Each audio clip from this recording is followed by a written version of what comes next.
Guys, Priyanka লাইফস্টাইলে তোমাদের সবাইকে স্বাগত। আশা করি তোমরা সব ভালো আছো। আমি ভালো আছি। ভালো ঠিক বলা চলে না, সকাল থেকে মানে আজকে ওই চামড়ি বাউড়ি বলে, তো সকাল থেকে মানে কোনো কিছুই করতে পারিনি, যেহেতু শরীর খুবই খারাপ। মানে গলার ভয়েসটা মানে পুরো মাঝের মধ্যে বন্ধ হয়ে যাচ্ছে, চোখ পুরো চোখের তলা কালো হয়ে গেছে, তোমরা দেখে বুঝতে পারছো কিনা আমি ঠিক বুঝতে পারছি। মোবাইলে তো অতটা বোঝা যায় না, লাল লাল ভাবটা বোঝা যাচ্ছে, কিন্তু ওটা কালো হয়ে গেছে। তো শরীরটা খুবই খারাপ এবং মাঝে মধ্যে পিঠে এবং তলপেটে এগুলো সব ব্যথা করছে। মানে তার জন্য সকালের দিকে ডক্টর দেখাতে গিয়েছিলাম। সকালে কোনো কিছু কাজ করতে কোনো রকম মানে সিদ্ধ ভাত করে খাবার খাওয়া হয়েছে আজকে। তো এবার চাউরি বাড়ির জন্য ধরো ভাজা ভুজি এবং কিছু তরকারি, বাঁধাকপি তরকারি এগুলো করতে হয়। তো আগে সন্ধ্যা হয়ে গেছে, এই জাস্ট সন্ধ্যা দিলাম। মেয়েদেরকে নাচের ক্লাসে দিয়ে আসা হয়েছিল, বোনকে বললাম নিয়ে আসতে, বোন আনতে গেছে।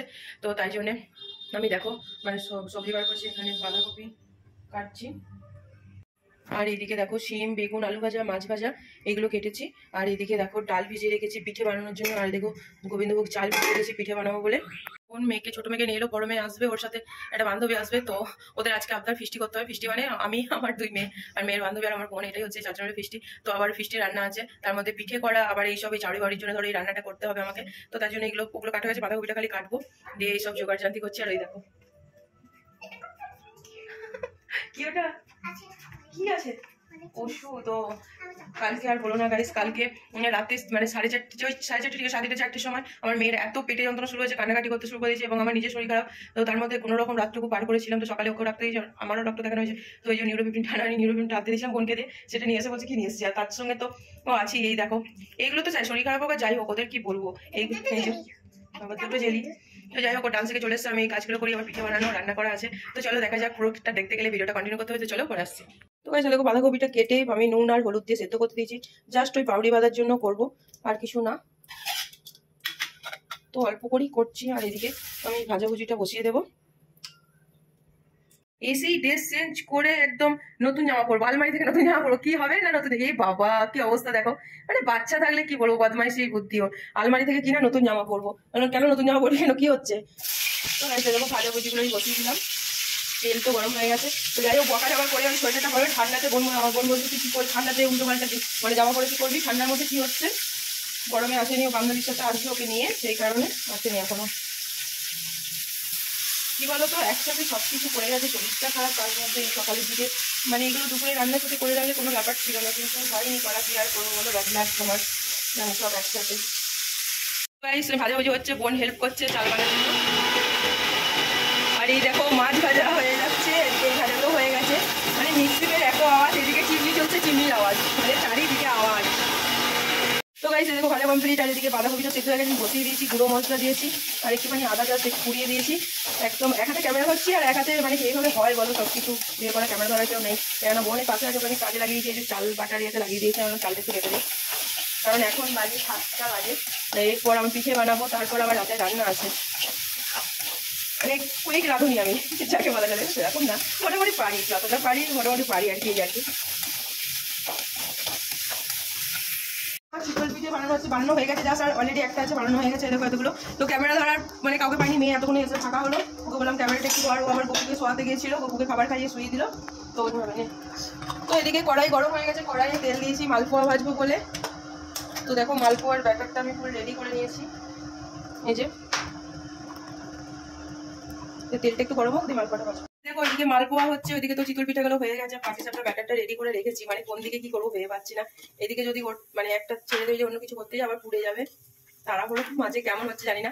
রাঁধুনি মোটামুটি রাঁধুনি, খুব একটা যে পাকাপোক্ত রাঁধুনি সেটাও নয়। তো যাই হোক, দেখতে থাকো পুরোটা। আর এদিকে চলছে ঝালমুড়ির মাখার পর্ব। তো দেখো এদিকে শসা, গাজর, পেঁয়াজ সবকিছু গোছানো চলছে ঝালমুড়ি মাখানো হবে বলে। গাইস দেখো একদিকে আমি পাটিসাপটা বানাতে শুরু করে দিয়েছি, আর একদিকে তো আমার মালপোয়া চলছে। আর এদিকে মুড়ি মানে ঝালমুড়ি খাওয়া হয়ে গেছে, এখন মাংসের জন্য পেঁয়াজ সব কাটা হচ্ছে। আর এদিকে আমি এদিকে আমি ভাতটাও বসিয়ে দিয়েছি। 4টে ওভেন আমার গ্যাসটার। তো দেখো 4 দিকে রান্না চলছে, সেটা এখন কিছু বসাইনি, ওটা ফাঁকা আছে। আমার মানে দশভুজা হয়ে গেছি আজকে আমি, তো কিছু করার নেই। আমি ভাতও বসিয়ে দিয়েছি, তো একদম পুরো দশভুজা হয়ে গেছি। চারিদিকে মানে গ্যাসের আমার 4টে উনুন, তো চারিদিকে দেখো একদম ফুল কড়াই। এটা কিছু বসানো নেই, অবশ্যই এটা ফাঁকা। তো চারিদিকে হতে থাকছে। তো এদিকে পাটিসাপটাও তো আমার হয়ে গেছে, মানে হয়ে গেছে বলতে কমপ্লিট না, মানে এটা হয়ে গেছে। চাপ ছড়িয়ে কাজ করছি দশভুজা আজকে। ঘড়ির কাটা ওর সময় মতন ঘুরতেই থাকছে, কিন্তু আমাদের তো ধরো রাত তো বেড়ে যাচ্ছে, রান্নাও করতে হবে, খেতেও হবে, তারপরে কি ওই যে চাউরি বাউরি ওইসব বাঁধতে হবে, এই আর কি। তো চলো পরে আসছি। দেখো ভাপা পিঠে বানাবো। আমি হচ্ছে গুড়িটাকে পুরো দুধ দিয়ে মেখে নিয়েছিলাম, দিয়ে দেখো এটাতে চেলে নিলাম। এখন এটা এরকম হয়ে আছে, এটা দেখো পছন্দ হয়ে আছে। এখানে গুড়টা করে নিয়েছি, নারকেল। এরপর ভাপা পিঠেটা বানাবো বাটির মধ্যে। তো দেখা যাক কেমন হবে। তোমরা আশীর্বাদ করো যেন ভালোভাবে বানাতে পারি। এই চালের গুঁড়ো আর নারকেল গুঁড়ো বোঝা যাচ্ছে না? হ্যাঁ দেখ,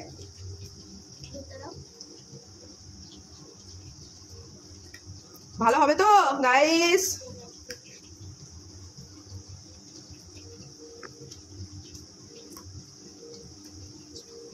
নিয়ে নিয়েছি, কিভাবে নিলাম দেখতে পেলে। এবার আমি একটা কাপড় ছেড়া দিয়ে দিয়েছি, আর এখানে দেখো জল বসিয়ে দিয়েছি, আর একটা ছাগনি বসিয়ে দিয়েছি। এরপর এটাকে আমি বসিয়ে দেবো ভাপে। জয় মা।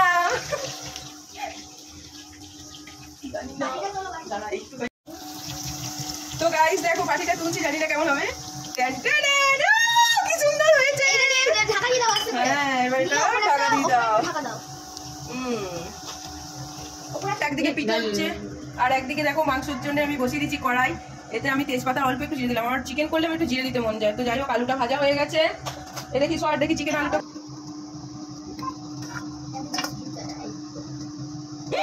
এখনো হয়নি হারামিগুলো। তো গাইস আমাদের চিকেন মোটামুটি রেডি। তো একটু ঝোলটা ফুলি হবে, এটা দেশি চিকেন। তো ওইদিকে দই মিষ্টি কোল্ড ড্রিঙ্কস চলে এসছে, এদিকে ভাতটাও হচ্ছে। তো দেখো আমাদের জোর কদমে কাজ চলছে, আর ওইদিকে বুঝতেই পারছো মিউজিক বাজছে। যাই হোক, ছোটখাটো গরিব মানুষ তো আমরা, ছোটখাটো একটু মিউজিক বাজাচ্ছি। তো চলো গাইস পরে আসছি। সবাই ফিস্টি করলে বা পিকনিক করলে দারু খায়, আমরা খাচ্ছি লাল চা, লাল ট্রে। আমার ক্যামেরা বেঁপে গেছে। দেখো এই যে আমাদের হচ্ছে পিকনিক, মানে বাড়িতেই রান্না করে বাড়িতেই ডাইনিং টেবিলে বসে খাওয়া। এই যে তিনজনা খেতে বসেছে, মাসি খাই দিচ্ছে ভাগ্নিকে। সরি বঞ্জির তো কোনো খাওয়ার কোনো ইচ্ছা নেই, কিভাবে বসে আছে। এই যে এরা দুজনে খাচ্ছে, দু বান্ধবীতে। রান্না কেমন হয়েছে বল? দারুণ হয়েছে। আচ্ছা, দই মিষ্টি আছে, কোল্ড ড্রিঙ্কস আছে, আর যেটা লাগবে বলবি, ঠিক আছে? ও বাড়ি চলে যাবে, তাই জন্য তাড়াতাড়ি ওকে খাবার দিয়ে দিতে হলো, কিছু করার নেই। ঠান্ডার সময় না, ঠান্ডার সময় অনেকটা যাবে, যেহেতু কালনা গেট যাবে, তো আসতে মানে একটু সময় লাগবে, সেই কারণে ওকে তাড়াতাড়ি খাবার দিয়ে দিলাম। রাতও হয়ে গেছে। তো চলো ওরা খাওয়া দাওয়া করুক, পরে আবার আসছি, আমরা একটু পর খাবো। মোবাইলে চার্জ থাকে রে, মানে ওরা গান শুনছিল, গান শুনতে মোবাইল বন্ধ হয়ে গেছিল। তো খাওয়া দাওয়া হয়ে গেছে, এখন বাজে 11:20, একদম পুরো 11:20 পারফেক্ট। তো অনেকটা রাত হয়ে গেছে। মেয়ের বান্ধবী ওর বাবা নিতে এসেছিল, বাড়ি চলে গেছে। খাওয়া দাওয়া কমপ্লিট করে আমি পুরো গ্যাস ট্যাস সব পরিষ্কার করে, এই দেখো গ্যাস ট্যাস পরিষ্কার করে ওই চাউরি বাউরি যেটা বলে, এখানে একটা করে দেওয়া হয়েছে, আর এই গেটে এবং ফ্রিজের মাথায় উপরে ওগুলো সব করে দিয়েছি। দেখো এখানে এগুলো সব করে দিয়েছি, যে মা বললো এখানে এরকম করতে হয়েছে, এখানে এখানে করে দিয়েছি। তো এগুলো সব করে দেওয়া হয়ে গেছে। তো এরপর আর এর দেখো চোখে কোনো ঘুম নেই, শুধু ঠান্ডা এদিক ওদিক ঘুরছে। কি বলবো বলো? কি হ্যাঁ, এই তো ফ্রিজের মাথায় দিয়ে দিয়েছি, এখানে দিইনি দিয়ে। তো কাল আবার লক্ষ্মী পুজো আছে আমাদের, তো সকাল সকাল উঠতে হবে। বোন আর বড় মেয়ের শুয়ে পড়েছে অলরেডি। তো আমি আর এই দেখো গেছো জানলায় উঠে পড়েছে, দেখেছো? একদম এত রাত হয়ে গেছে, তাতেও ওর কোনো এনে জানলায় উঠে পড়েছে। তো এই বাবা এক্ষুনি পড়ে গিয়েছিল। দুষ্টামি নয়, জুতো পড়ো। ওইদিকে দেখো যারা বারান্দার কাজগুলো বন্ধ আছে নাকি দেখো, তুমি এটা দেখে নাও। বন্ধ করে দাও। হবে।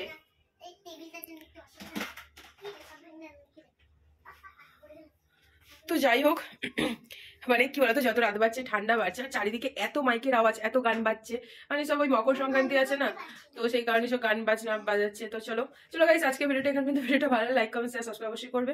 দেখা হবে নেক্সট কোনো ব্লগে। টাটা।